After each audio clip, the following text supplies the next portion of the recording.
Hey, what's up, y'all? Y'all good? I hope so. Let's get into episode 7 of Under the Bridge, okay? And it starts in the past. So we're going to start in the past. You know, they do past present. So we're going to start there. And we know that, the last episode left off with Kelly, Joe, Dusty, and Warren getting arrested. So this one, we're going to start in the past, and Warren's dad called to let him know that the Parks people were coming to take the house and that he had married the woman that he met from Circus Circus. Warren wanted to know, like, what they going to do with all our stuff. So the dad told him, you better take what you want because they come to take that trailer. So Warren took what all he could and then he left the trailer. Like, Dad, like, really, you just left your son like that? Just left him to fend for himself? You don't care nothing about that. You don't care nothing about Warren. You don't leave your child like that. But now we're in the present. So now it's 4 months later. And the scene opens with a news report talking about the Renovirk trial. There were 6 teenagers arrested, 4 were found guilty of aggravated assault, and each of them was sentenced to 1 year in the Youth Custody Center of Victoria.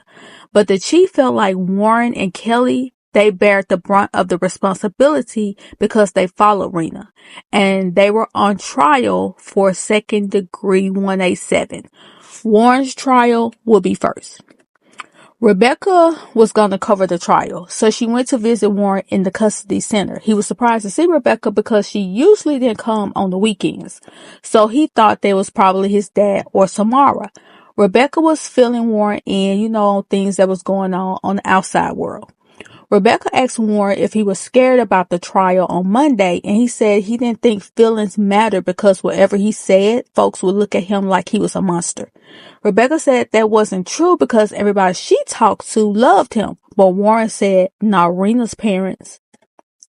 Cam, the chief, and the DA was listening to Samara's recollection of what Warren told her. The DA said they need Samara to say exactly what she said on that tape on the stand. But the problem was that Samara's mom took her to northern Alberta. And the DA feels like Samara skipped town, but Cam let them know that's not what she did. Her mom's has cancer, so she was already scheduled to be with her mom during her treatments. The DA said that they need to figure out how to get Samara back before the trial. The chief says that they may not have to because Dusty Pace told them that Warren told her everything. Cam said that was hearsay. And I was thinking, well, wouldn't it also be hearsay when it came to what Samara told y'all? Cam said that Dusty wouldn't take the stand, so the chief tells her that she needs to go and try to get Dusty to talk and to convince her to take the stand. Kelly's parents came to visit her, and Kelly doesn't understand why she's still in there. She asked her parents, why can't y'all just pay like they do in the movies? And I said, see, Kelly ain't all that because, baby, this ain't no movie. Her mom let her know that she was charged without bail. Her attorney said that he is working to get that changed, and if granted, she might get to stay at home until the trial. Then Kelly had the nerve to sit up there and say that it wasn't fair and that she was only a little girl. Nah, you're a little sociopath, you little psychotic child, you. So her lawyer asked her if she felt unsafe or if her life could be in danger. Kelly says yes, and then she gives this evil smirk. I said, see, that girl playing y'all. Y'all keep falling for it. After she finishes talking to her parents, she walks to the cafeteria and she throws a note to Joe that says that she has a plan to get them out. Cam arrives at the custody center and she could hear Rebecca talking, so she slows down as if she wants to turn around, but by this time Rebecca has turned around to leave and she sees Cam, but Cam did a little speed walk past Rebecca without speaking because they have a difference of opinion when it comes to Warren. Cam gets to Dusty's room and she lets her know that she will be asked to testify in Warren's trial because of what she wrote on that statement. The same statement that Cam told her not to lie on, or she'll end up getting herself in trouble. Now she's asking Officer Cam, did they know that the statement wasn't true? Officer Cam tells her it might not be true, but it was a sworn statement to the police. And if you say you lied, that might add more years to your sentence. So Dusty says, so you're saying I shouldn't testify? Officer Cam says no, because if you don't, then they'll hold you in contempt of court. So Dusty says either way she's screwed, because if she tells the truth against her sworn statement that was a lie, she'll be committing perjury.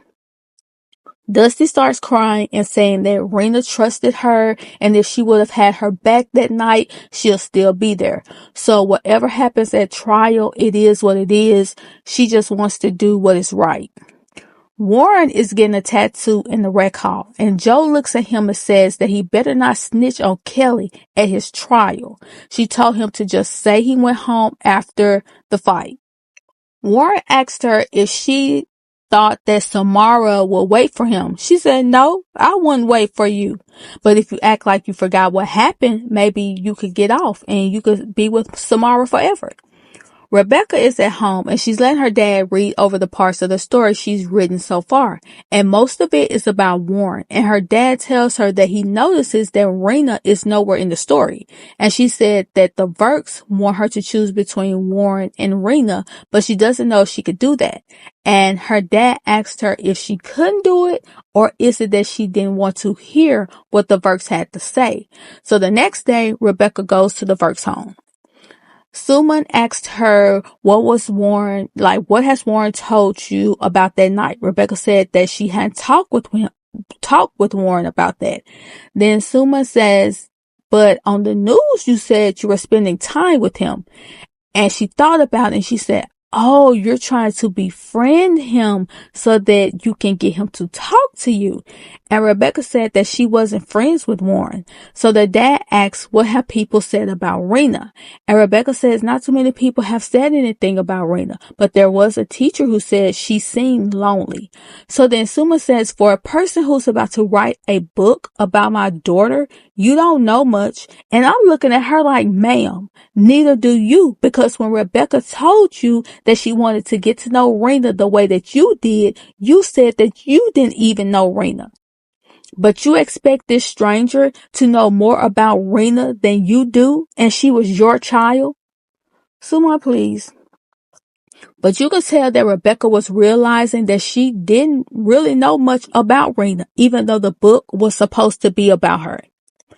So back at the custody center, Joe tells these other two girls that Kelly was trying to blame everything on them. So they go to confront Kelly, and Kelly says that it's her trial and she could say whatever she wanted. And y'all stay starting stuff anyway with everybody. So who do you think they'll believe, me or you? And the girls tell Kelly that she's crazy. And Kelly starts to taunt them by saying, hit me then, hit me. And the girl pushes Kelly into the table and she hurts her elbow. But this is all a part of Kelly's plan to try and get her and Joe out of there until the trial. A guard comes in asking what happened, and before she walks up, Kelly is laughing. But when the guard approaches, she starts crying and saying that the girls were hurting her. And Joe chimes in and says, it's true. I saw it all happen. And the two girls are looking at her like, wow, okay, so y'all set us up. So now Cam stops by her dad's place and tells him that Dusty will not be testifying. But the chief says, yes, she is. Cam says, we're not putting her on the stands because I coerced that statement out of Dusty. And her dad says, say what now? And then he thought about it. He said, well, she said it. But then Cam says, but what if I forged her signature? Her dad starts laughing and says, I know you didn't do that. But Cam lets him know if we put her up there, then I'll have to get on the stand and admit to it. And she already know her dad is not about to let her do anything that'll make the department look bad. Not the good old boys in blue. So the chief gets mad and says, so you're going to throw your whole career away for Dusty?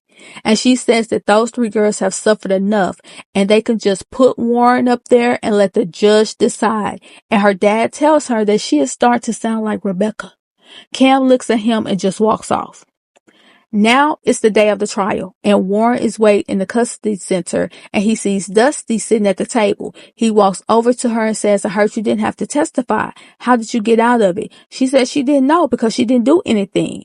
Then she tells him that she had bad dreams about Rena too when she first got to the custody center. But what helped her get past them was being honest about what they did that night.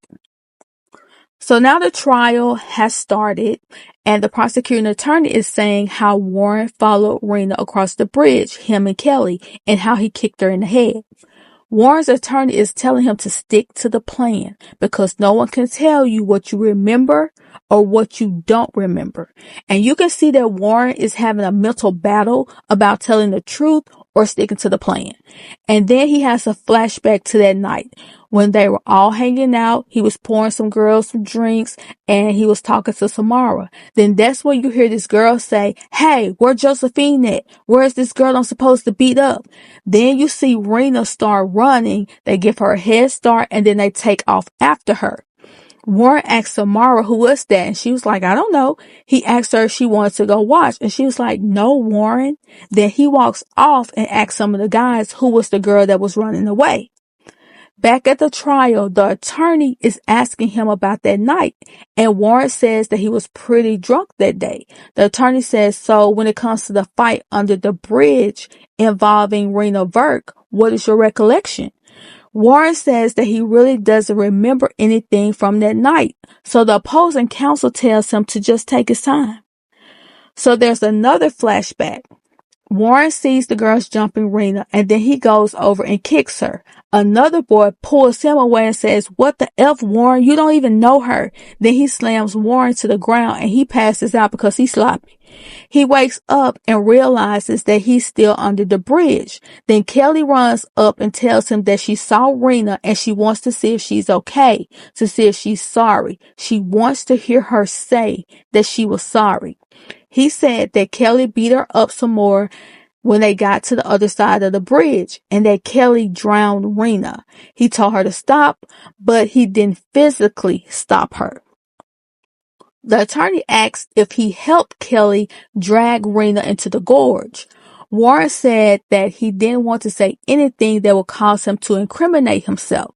So the attorney says, "You did help drag her, didn't you?"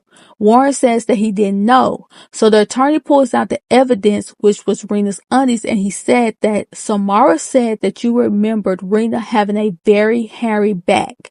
And that's a pretty significant detail when dragging someone. He asked Warren if he enjoyed hurting Rena, and Warren said no.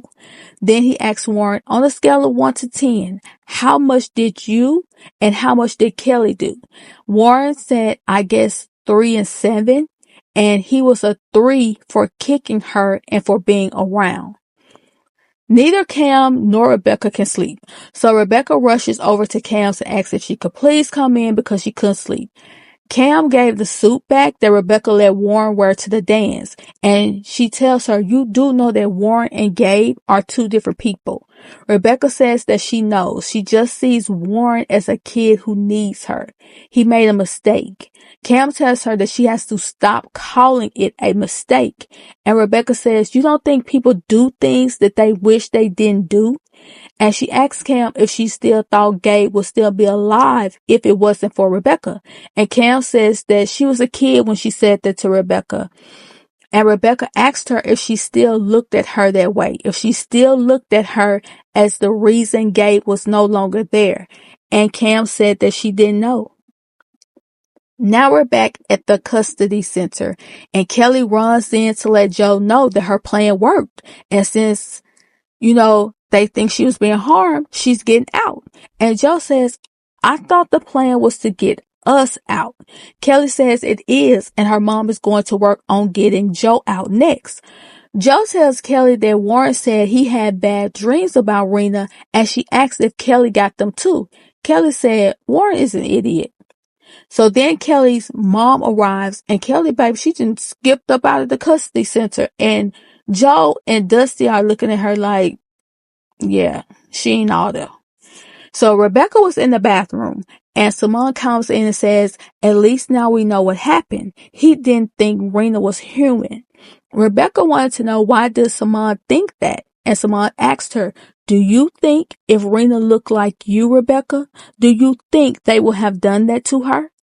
Simone feels like Warren hurt Rena because she was weaker and she was a sacrifice for him. The Crown found Warren guilty of second-degree 187, and he was sentenced to life in prison until they decided whether he could get parole. So he was sentenced life in prison without eligibility of parole until a time was determined later by the Crown and the court. Cam and Rebecca were both looking heartbroken. They walk Warren out and Rebecca hugs him and whispers in his ear that she's going to make sure that everybody knows his heart. And while she's hugging him, Rena's parents walk out and they are looking shocked and disgusted that Rena is hugging one of their daughters, Killers. And that's the end of episode 7. We have one more episode to go on Under the Bridge. I have really been enjoying this series. Even though it's bittersweet, I just love how they put it all together. I really enjoy it. Y'all get down in the comments. Let me know what you think. Please like, share, subscribe, and I'll talk to you later.